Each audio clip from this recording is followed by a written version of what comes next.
Welcome to the Beverly Hills Plastic Surgery Podcast. I'm Dr. J. Calvert. Today, I'm in Paris, and I am here with my most Parisian-esque co-host, Dr. Millicent Rovelo. Bonjour. How are you doing, Dr. Rovelo? Ça va. Ça va bien? Ça va bien. We are enjoying the IMCAS meeting, the 25th anniversary edition of this intensely huge, awesome meeting that I think it's just something to behold. This is probably one of my most favorite meetings to come to. Sorry, ASAPs. Maybe we should edit that out. No, you're going to leave that in because we're going to be lucky enough to be joined by Melinda Haws, the president of the Aesthetic Society, as it's now known. Used to be ASAPs for those of you following along at home. But we are loving this meeting, and it's been fantastic. You can't beat this meeting. You can't beat Paris. You can't beat the participants, the energy that's here. Oh, there's Dr. Asher walking by right there. Yeah, that's right. The founder of this meeting 25 years ago. I should go tackle him and get him over here. He doesn't seem like the tackling type. We don't want to hurt him. That's true. We need him. Like a hip fracture or something. That would be awful. We need him. What happened? I don't want to talk about it. We're not coming back again, that's for sure. Yeah. So we are definitely happy to be presenting here, which Dr. Rovelo, you have given 2 lectures so far. You have a moderating session tomorrow to do. Yes. I have presented 1 lecture, but I am like the moderating demon on this trip. I moderated the rhinoplasty session, moderated the live rhinoplasty session today with Dr. Carlos Neves and Nazim Turkish, and then tomorrow I have this massive filler session with Julius Few is on it, Chachi Kao, Stephen Cohen. It's an unbelievable panel, and I'm going to be firing some velvet harpoons at my colleagues just to see what they think.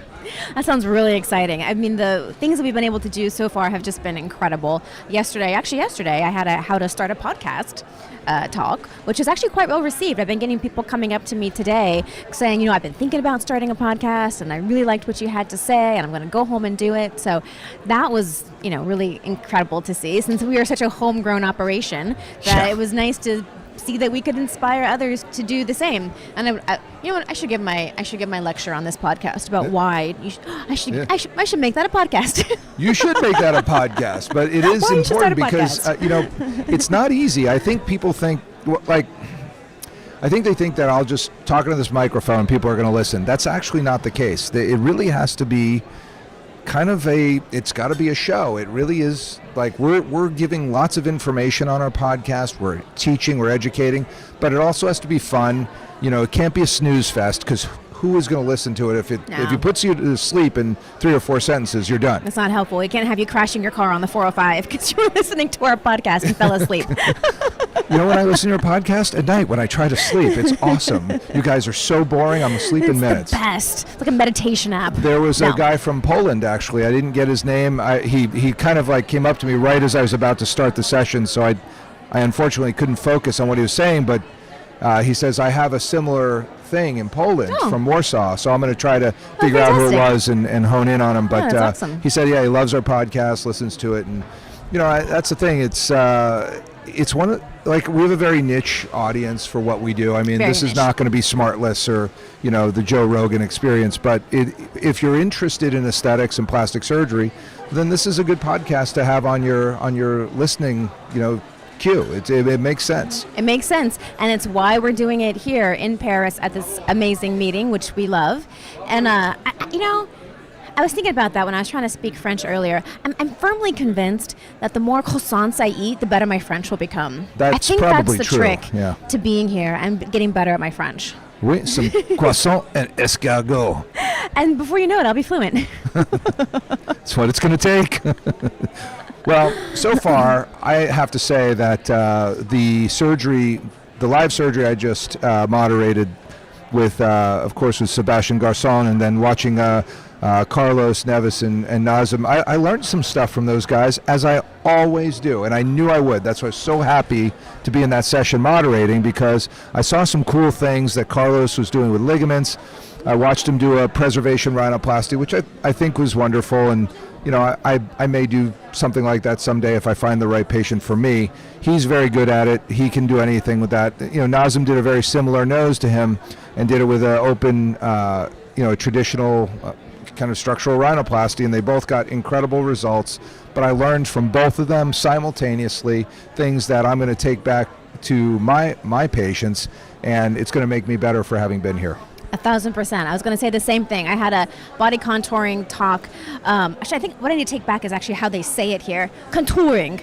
I do body contouring. Yes, talk yesterday on my massive weight loss patients, and there was a whole panel. So there was 8, 10, 12 different presenters going up talking about their different techniques and how they do their liposuction and their tummy tucks.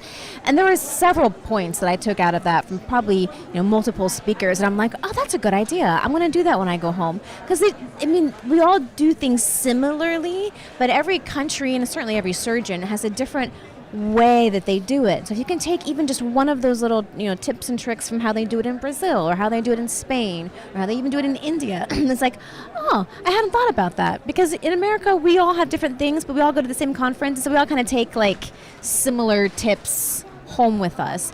But getting the exposure to how they're doing it in other countries is just a really different perspective, and you get all kinds of new ideas, which is really exciting. What did you think about giant liposuction? Oh yeah, there was this one guy. I thought I did giant cases. He put me to shame. He was out of India, I believe. Oh my God! When he said that, I was like, "Yes, what in the?" Hold the phone, dude. Because and he even said, it's like in America they're very conservative, and they have this number of 5 liters, which is sort of the max amount of liposuction you're supposed to take out of a patient in the outpatient setting. In the outpatient setting, he was talking about doing 12 and 18 liters out of people, and he was doing it, he said ICU or a monitored setting. They had blood transfusions on hold for these patients, like aggressive amounts of liposuction. And some of these patients he was even combining with doing excision procedures, so removing skin as well. And the photos that he showed of these patients, I think any plastic surgeon in America, if they had walked in their doors, would have been like, how about no? How about no? They're just, I would never think you could operate on those people. That's why I was like, my eyes flew open on that one when he said, because he said there's the 5,000 liters, then 5 to 8 liters, and 8 to 12, and then 12 and up. And he called that giant liposuction. I was like, I don't like, that's going to have a mortality rate with it that's unacceptable to me and to my patients. But he didn't really say much about that. He seems to have it down. He seems to be doing it pretty safely. So, but he's doing it the right way, in a hospital setting with the anesthesia people on board and having the blood transfusions as needed. And he's reviewing his results, which I thought was really awesome. But that kind of stuff we don't see that in the States. No, I don't think that we are medically, legally equipped to do that. No, I think everything that means. Yeah, I think people would just be like, excuse me, baking powder? What did you do? Yeah, no. You cannot do 18 liters of liposuction in the States and people take you seriously. I think they would just look at you as like you're out of your gourd. Yeah, but it's it's things like that kind of make you rethink your standards. Right. So it's like, well, maybe we can push things a little more. Right. Like everything that comes out in medicine is someone trying something new and reviewing the results and seeing what can be done safely. So maybe there are some limits that we can push after reviewing what other people are doing. So these are all good things to start thinking about. Safety is key. That's what we harp on this podcast is patient safety. We talk about it all the time. We talk about making sure that you have all the bells and whistles in terms of when something goes wrong, are you ready for it? Everything, in our surgery center, we're Quad ASF, Medicare approved surgery center that we operate in. We have every safety feature that you could even imagine for every type of scenario that can occur with the types of procedures we do. And you need that. You have to be vigilant about patient safety if you're going to do any of the stuff that we do, number one, but especially if you're going to do like these guys and go to that next level. Yeah. Be prepared. You have to be there, and your patient has to be on board. Everybody has to be in the know of what you're doing and what the potential complications are. There's absolutely nothing worse than people going, "Oh, I should have had." That's the last thing you ever want to say. Right. Well, that's the whole point of the meeting and why we're here and why we're learning everything that we are. We love it. It's We great. do love it. Especially now, the gala on Saturday night. The gala. This is at some, I didn't look into this too much. I'm sure that you have, it's at some special location. It's at a pool. So the gala is the pinnacle of this meeting. It's at the end of the meeting on Saturday night. And historically just fantastic. Last year it was at the Opera House, which was... That was sick. I don't know how they're going to beat that. That was awesome. That was incredible. This year it's at this piscine, at a pool. It's the oldest pool in Paris. Been open since, the early 1900s as a public pool. Closed down, renovations here and there. But now it's open again as a pool, but also apparently a meeting space. So... Bring your bathing suits. Do we need to bring our swimsuits? I have a tux. I don't have a tux swimsuit. Maybe just wear tux over some Speedos. Yeah, I don't know. Swimming trunks. That's Europe. It's going to be Speedos. It's going to be ugly. Speedos. That's how it goes. So yeah, you're right. I don't know. We'll find out tomorrow what this is going to be about. Well, I'm looking forward to all the other stuff that we get to see. I really want to spend some time on the exhibits, checking out all the different skincare, the modalities, and of course I'm going to be looking for some instrument deals because we got some great instruments here last year. The Germans make some fine instruments. I got some sick German scissors that are amazing. Yeah. They're for my facelifts. They're awesome. They're like butter. We expect nothing less from the Germans. All right, Mel. Well, anything else we got to talk about today? No, let's get back out there. So dropping in with us, of course, is the president of ASAPS, the Aesthetic Society now, Melinda Haws. That's me. Yeah. So glad to be here. This is so exciting to talk in Paris. So cool to have you on. I was thinking you would be here, and then I saw your name on the docket, and here you are. I can't believe we worked this out, and I can't believe I didn't forget. And it's so nice to meet you, Millicent. He's told me all about you. It's a pleasure to meet you in person. We all know so much about you, and we see you on the podium, and it's a great pleasure to actually be able to interact with you in Paris. In person. That's a wonderful. How are you liking the conference so far? It's really exciting, right? Yeah. Very high energy, very interesting, and having all these different groups of people in one spot, I really think adds to the energy. I'm sure the exhibitors love it. Oh my gosh, the exhibitors here, have you gone around and looked at this stuff? Unbelievable. It is ridiculous. I mean, as we always say, we're never going to see it in America because the FDA clearance is unfortunate. Yes, and the fire marshal.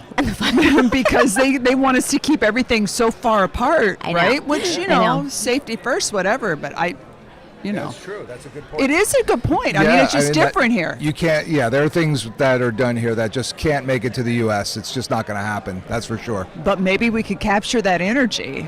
The energy is big, and believe me, I've always said, why is there no IMCAS Americas? Why is there no, why don't they do this in Los Angeles or Nashville? Yes. Like one of the greatest cities in the union, right? Come on. Absolutely. Couldn't agree more. It's really interesting. There's a bunch of us here from the Aesthetic Society. We're doing a new partnership with IMCAS, and we're having an IMCAS panel at the aesthetic meeting this year. They had an Aesthetic Society panel here this morning. But also, we've opened our meeting now to allied personnel, which is what most of the people here are, and we've opened to cores. So if this is an example of how much energy and how much give and take there is amongst all those groups, it's something we need to aspire to. Yeah, 1,000%. And if we bring those core personnel and providers into ASAPs, it can only improve the whole spectrum of what we do, rather than making it, us versus them or whatever. Absolutely. Yeah. Absolutely. I mean, we didn't know this back when we were in training in the dark ages. You're too young to know. But we didn't realize the aesthetic space was going to get so big, and that it's now outpaced anything that plastic surgeons can handle on their own anyway. Yeah. There's too much demand. Just look at this place. It's crazy. Yeah, that the demand is why you have so many other specialists coming into this realm, especially dermatology, but then, of course, the oculoplastic surgeons, facial plastic surgeons, and, of course, just the practitioner who wants to get into aesthetics. I mean, if you've got an eye and you understand anatomy, you can kind of be a great injector. And there's so many people doing it. That's right. And who's to say someone who went to medical school like us, who became an ER doc or a pediatrician and now is burned out and is turned and wants to learn, why are they not going to be as good or better than our nurse injectors, right? They certainly can be. It takes training, takes an eye, commitment, all the things that we know to make you great. All the things we know to make you great. And, and we want to be, the aesthetic side, we want to be a part of training those people. Yes. It's all about patient safety, and it's all about good education. But the demand outpaces anything plastic surgeons can do alone. So we need to be a part of, because we're the only ones who can do all of it. Right. But we need to be a part of this revolution and part of this change and bring up the standards. It's happening. Whether we like it or not, it's happening. So we might as well be a part of the conversation and making sure that people are being trained safely. So I agree. And I don't think people understand how few board-certified plastic surgeons are dedicated to aesthetics. It's not a big number. It is not a big number. So, and really, if you look at the active board-certified plastic surgeons in general in the U.S., it's under 8,000. The dedicated to aesthetics members of the Aesthetic Society are under 2,500. And so I'm sure there's some there who do quite a bit of aesthetic, but still, there are 30,000 injectors in the U.S. Yeah, 30,000. So the odds are it's not a board-certified plastic surgeon that's injecting you. It just can't be. It just can't be. Because everybody wants this stuff. Everybody wants to look great. Everybody It's wants part of the deal. It's part of the deal. And we don't want someone who's not medically trained, a layperson, injecting free silicone. We saw that happen in the 80s and 90s. Oh, it's still happening. And that could happen again, and it could happening. pick up speed. If people can't find it, right. They're going to find it one They're way or find another. It some way. No, 1,000%. And when you're talking about the small number of aesthetic plastic surgeons, even tinier fraction of those are actually doing injections. A lot of us are more focused on the surgery space, so that number gets even smaller. But I mean, we still see horrible injection complications and all kinds of crazy stuff in Los Angeles, but also coming over from Mexico because people go there because it's cheaper. So yeah, we got to get a little better on the safety front. And the thing is, it could happen to anyone. It could happen to the best injectors. You can get a vascular occlusion, but the trick is knowing what to do when you get it and using a product that you can reverse, hopefully. And being ready. And being ready to reverse it. And so if you don't, and that's, as surgeons, we learn that. You know how not to get into trouble. You know what the complications are if you get in trouble, and you know how to face it. And that's how we go to the OR every day, because we know we can handle whatever might happen. We need to prepare injectors that way. Well, Mindy, it's awesome having you here as the president of the society. We appreciate you jumping on with us. Tell us, what has been the biggest, when you came here, you went, I didn't know that. Because that happens to us every time we come. And every time I've been here, I've been like, oh, I get that. I had no idea. I mean, I know that there are different skincare companies and different device companies outside the U.S. I know that. I had no idea how many. I had no idea how many great ones and how busy they are, and how again, and you read how big this space is, and I know how big it is in the U.S. This is worldwide.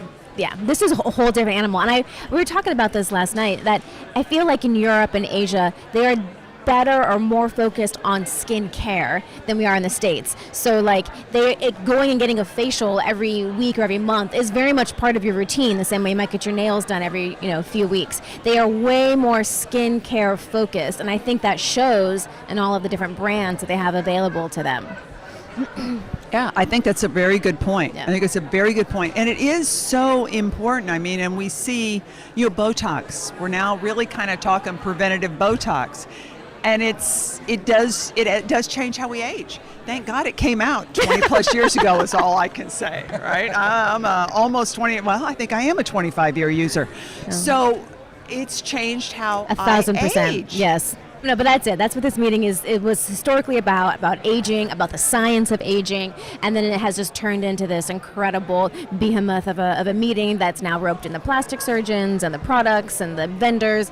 And gosh, if we could bring even a quarter of this back to ASAPs and to the States, it would be huge. It would be huge. That is going to be your job. I'm working on it. I'm working on it. Yeah, it is. It's a lot. It's a hard one, but it's just we got to open our eyes to what clearly is very popular and needed. It's needed. Yeah, 1,000%. Well, Mindy, I think, we've taken a lot of your time. We really appreciate it. I hope that, not only do we have this conversation, but that we kind of make good on it, because I'm a big fan of this conference, have been here, I think, since 2006, actually. It was probably my first one, or either 6 or 7. And the surgical stuff has come to a new level. The live surgery stuff is done very well here. I enjoy it. And I think there's a lot to be learned for the Aesthetic Society and any of our plastic surgery conferences. We're all better together, right? We should be, we're a global community now with the internet. We need to be global aesthetics. So let's do it. Let's do it. All right. Thanks for having me. It's been a pleasure. Thanks for coming. It's my good friend Alex Schoenborn, the president of the German Society for Aesthetic Surgery, or the German Aesthetic Society. Clarify for me so I get it right.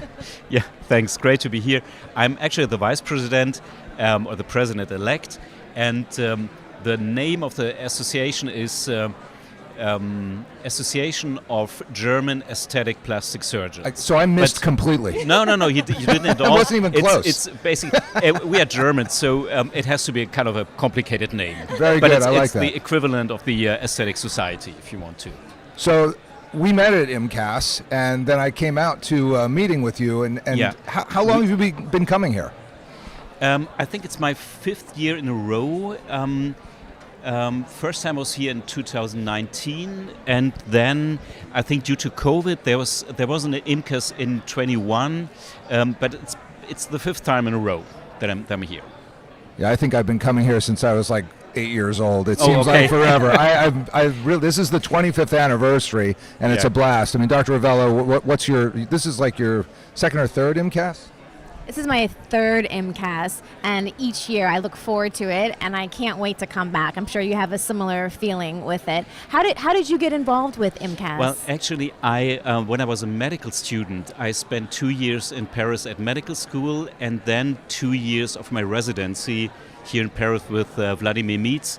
So I kind of stayed connected to Paris, and it's to be honest, in the beginning it was kind of a pretext to come to Paris going to a congress, but that's where my connection with Paris and friends comes from. Got it. And tell us a little bit about where you practice and what you do. What's sort of your specialty? I'm practicing in Berlin, in Germany, and I'm mostly doing breast surgery and some face surgery, but the main focus, I would say, is breast surgery. Some surgery after massive weight loss. I think you call it body contouring. Right. Those are my main interests. Good. I mean, that sounds like we have sort of similar practices. That's what I know. I do a lot of breast and the body as well. And Dr. Calvert here does a fair amount of faces. I do a few noses as well, and Vladimir Mintz is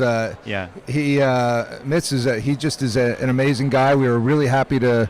I was happy to spend time with him at your meeting, and especially to be on the panel with him about facelifting and talking about deep plane facelift and the SMAS, because really it's Mitz and Peyroni that were the guys that described the SMAS, and so to be in that meeting with him was really quite special.